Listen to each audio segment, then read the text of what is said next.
فلاج شيب اس 1 برو اس 5 ونزل في فيفو اف اي 200 اللي هو نازل في رينج ال 40000 جنيه او يقارب بالسعر ده، فوق ال 30000 لحد 40000 اعلى نسخه. بكام؟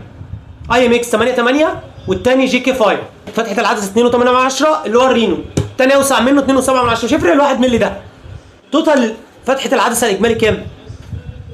الفيفو هيكسب، يعني هتاخد اوبتيكال زوم، بورتريه، كل حاجه في الكاميرات احسن. يعني المستشعر الاساسي احسن من سوني، المستشعر التليفوتو احسن من فيفو، الاثنين برضو من سوني، والثالث الالترا وايد برضو من سوني. وفيفو كسبت في الكاميرات، وهو ده الكلام اللي قلناه واتشتمنا بسببه. انت مش فاهم قول انا مش فاهم، انا فاهمك.